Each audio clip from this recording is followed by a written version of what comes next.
Bismillahirrahmanirrahim və bihi nəstəin. Allahumma salli ala Muhammed və ali Muhammed. Salamun aleykum və rəhmətullah əziz izləyicilər. Hər vaxtınız xeyir olsun. Bəhsimiz Quranda Allahşünaslıqla bağlıdır. Şəfaət mövzusuna çatdıq və şəfaətin tövhidlə ziddiyyət təşkil edib etməməsini araşdırırdıq.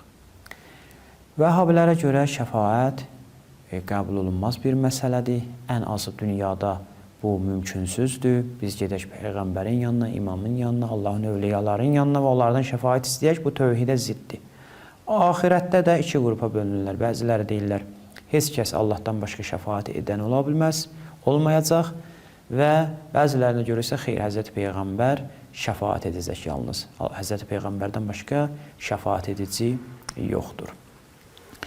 İndi gələk bu məsələyə görə ki, həqiqətən biz baxsaq Quran-ı Kərimə, bunların etiqadını əldə edə bilərik. Yəni, bunların etiqadı Quran-ı Kərimdən qaynaqlanır, yoxsa yox. İlk öncə bu məsələyə cavab vermək istəyirik ki, Allah Təbarək və Teala'dan başqa şəfaət edən var, yoxsa yox. Ya Həzrəti Peyğəmbərdən başqa şəfaət edən var, yoxsa yox. Quran-ı Kərimdən istifadə olunur ki, var. Və ikinci bəhs də bu olacaq ki, şəfaət yalnız axirətə aiddir, yoxsa dünyaya da aiddir. Görəcəyik ki, həm axirətə aiddir, həm dünyaya. Mən sizə iki dənə ayə oxuyacağım burada inşallah. Birinci ayə Ənbiya surəsindədir, mələklər barəsindədir. Ənbiya surəsinin 28-ci ayəsində buyurur ki, وَلَا يَشْفَعُونَ إِلَّا لِمَنِ ارْتَضَى Onlar şəfaət etməyəcəklər. Kimlər? Yəni mələklər. Kimdən başqa Allahın razı, yəni illə məni irtada, yalnız Allahın razı qaldıqlarına şəfaət edəcəklər. Kimlər şəfaət edəcəklər? Mələklər. Və ya bu ayə وَلَا يَمْلِكُ الَّذ۪ينَ bu mələklərin şəfaət edici olmasını göstərirdik. Mələklər də şəfaət edəcəklər.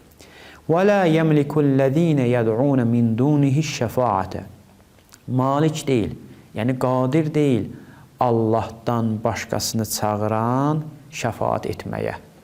Ya bunlardan başqa illə mən şəhidə bil haqq haqq ilə şəhadət verə və hum ya'lamun bildiyi halda, yəni bir halda ki, onlar alimdirlər. Yəni bu qrup insanlar şəfaət edə bilərlər. Bu da Quran-ı Kərimdə Zuhruf surəsinin 86-cı ayəsində gəlib. Burada məlum olur ki, bunlar şəfaəti doğru anlamayıblar. Şəfaət əslində Allah Təbarək və Teala'nın rəhmətinin kənarında ayrı bir rəhmətə şamil olmaq deyil. Həzrəti Peyğəmbər ki, mənə şəfaət edir, o demək deyil ki, ilahi rəhmətin müqabilində bir dənə rəhmət var, mənə şamil olur. Həmən ilahi rəhmətdir. Amma ilahi rəhmətin Allah Təbarək və Teala edə bilər, günahkara da mərhəmət göstərsin, fəzlindən versin. Yəni, mən deyə bilmərəm ki, niyə verirsən? Fəzlindən mərhəmət göstərə bilər. Bəzən birbaşa bu fəzlindən mərhəməti göstərir. Bəzən bunu vasitələrlə yerinə yetirir. Öz fəzlindən bu rəhmətini. Yəni, xüsusi, necə ki, məsələn, Allah Təbarək və Teala göydən yağışı endirir, bulutlar vasitəsilə bu öz rəhmətini endirir. Öz rəhmətini müəyyən şəxslərdə də bunların vasitəsilə gedir. Ki, bir növ bunlara da hörmətdir. Bunların çünki dəyəri var, onların duası mənim dualımda eyni deyil. Onların çağırışı, onların münacatı mənim münacatımla eyni deyil. Və onların duası rəhməti çəkir. Təbii ki, burada iki dənə məsələni unutmaq lazım deyil. Bir, şəfaət, hər kəs şəfaət etməyəcək. Şəfaət edənlərin xüsusiyyətləri var. İki, hər kəs şəfaət olunmayacaq. Şəfaət olunanların da xüsusiyyəti var. Elə ona görə də Quran buyurur, illə limən irtada. Yəni, bu qayda qanunsuz deyil ki, Həzrəti Peyğəmbər hər kəsi istədi şəfaət eləsin. Xeyr, xüsusi meyarlar var ki, o meyarlar əsasında Allah öz rəhmətini endirir Həzrəti Peyğəmbər vasitəsilə. Yəni, bu hardan tövhidə ziddir?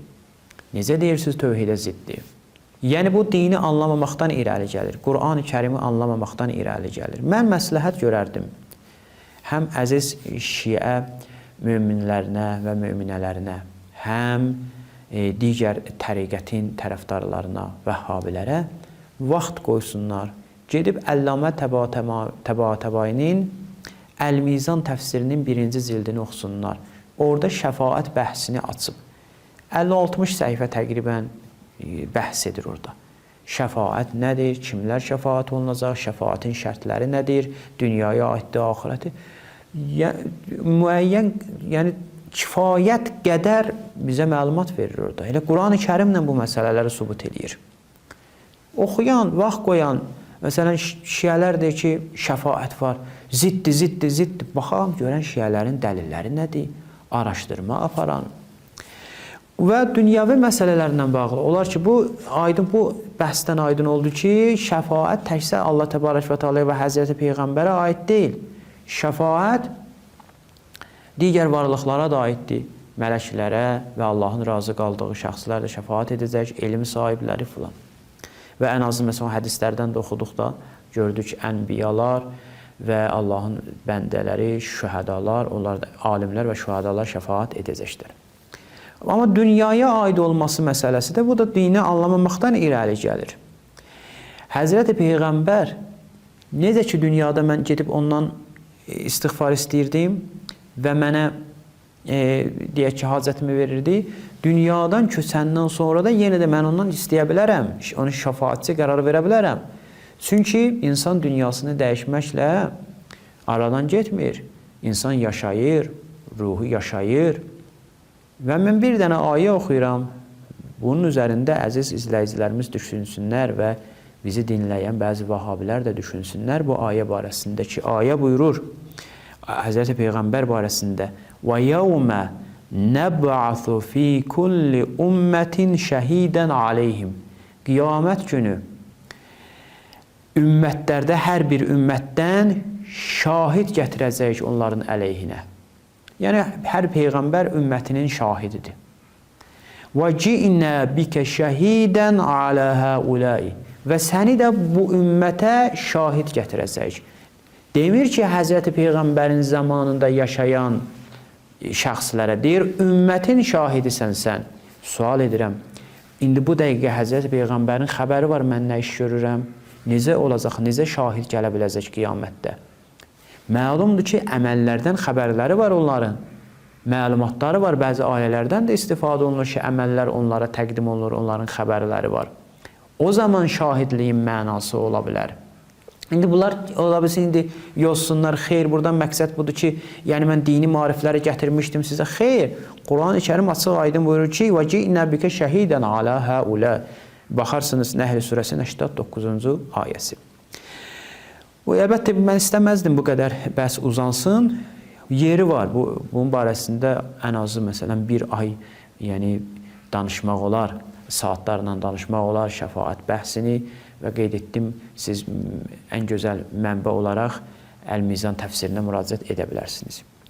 Növbəti bəhsimiz bu barədə olacaq. Mən artıq o bəhsə daxil olmuram, sadəcə sual verirəm, özünüz düşünün üzərində, inşallah danışacaq.